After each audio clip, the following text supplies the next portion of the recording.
ça fait bientôt 3 mois et demi. Moi, j'ai éliminé 22 livres. Alors, je suis très contente de ça. Puis, j'ai éliminé 22 livres dans la satiété. Alors, sans privation, sans problème de dire qu'il faut que je compte, j'ai du droit de manger ça, j'ai pas le droit, je peux pas aller au restaurant, je peux pas faire ça. Non, non, non. La vie se vit très bien, sans privation, avec la satiété, puis c'est très satisfaisant. Alors, j'ai perdu 22 livres, je suis très contente de ça. J'ai réglé plusieurs problèmes de santé, donc j'étais un prédiabète de type 2. Maintenant, mes glycémies sont toutes réglées, je ne prends pas de médicaments, et puis j'ai réglé ça, parce que je suis très contente. Je continue à travailler aussi, je suis diagnostiquée avec un foie gras, la stéatose hépatique. Je continue à régler ça. Je vais avoir une prochaine échographie dans quelques mois pour aller voir l'état de mon foie, mais je suis certaine que ça va s'être beaucoup amélioré. Alors, j'ai réglé beaucoup de problèmes de santé. Qu'est-ce que ça m'a apporté aussi? Ça m'a apporté beaucoup d'énergie, beaucoup de satisfaction, d'énergie. Puis l'énergie amène de la confiance en soi. La confiance en soi amène que tu es plus performante au travail, plus performante à la maison, que tu as le goût de faire des nouvelles activités, de prendre en charge de nouveaux projets. Pourquoi? Parce que tu as l'énergie pour le faire, pour pouvoir répondre mieux aux gens qui t'entourent, d'être plus présent dans ta vie de couple, avec ton conjoint, tes enfants, puis à ton travail aussi. Alors, je peux ajouter ça là, comme témoignage. Puis tu as réussi à te départir du Diet Pepsi.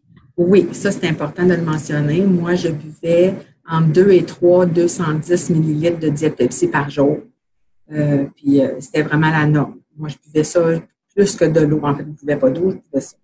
Et puis, depuis le 1er mai, je n'ai pas pris une goutte de Diet Pepsi. Alors, j'ai réussi à me départir de ça. J'ai réussi à me départir de plusieurs cravings de popcorn, de chips. Ça ne m'appelle plus, ça ne dit plus mon nom, j'ai plus le goût d'en manger avec le Terminator d'Autriche, entre autres. Mais le Diet Pepsi, c'est ma grande victoire. La grande, grande victoire. Pour faire diminuer mon insuline, là, c'est ma grande victoire. Bravo. Je bois de l'eau plate ou de l'eau pétillante, c'est tout ce que je bois. Et ce, sans te sentir privée? Non, je ne suis pas privée du tout. Du tout, du tout, du tout. Ça ne me manque pas. Il n'y a pas de regret? Aucun, au contraire. Voilà. Et ça, c'est ça qui est important.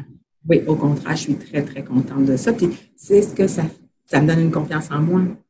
Ça me donne confiance en moi du fait que si j'étais capable d'arrêter ça, je suis capable d'arrêter n'importe quoi. Si je suis capable de perdre 22 livres, puis si je me sens en forme, je suis capable d'entreprendre des nouveaux projets, puis que non, c'est comme un cercle.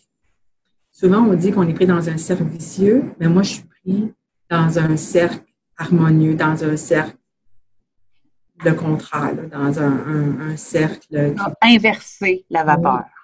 C'est ça, qui va toujours me monter vers le haut, me tirer vers le haut. Et voilà. Parce qu'un cercle, ça peut aller vers le positif comme le négatif. C'est ça, un cercle virtueux. Je suis dans un cercle virtueux. C'est ça que je suis. Et je suis très contente. Là, ça, c'est important de le partager. Super. Merci beaucoup, Lynn.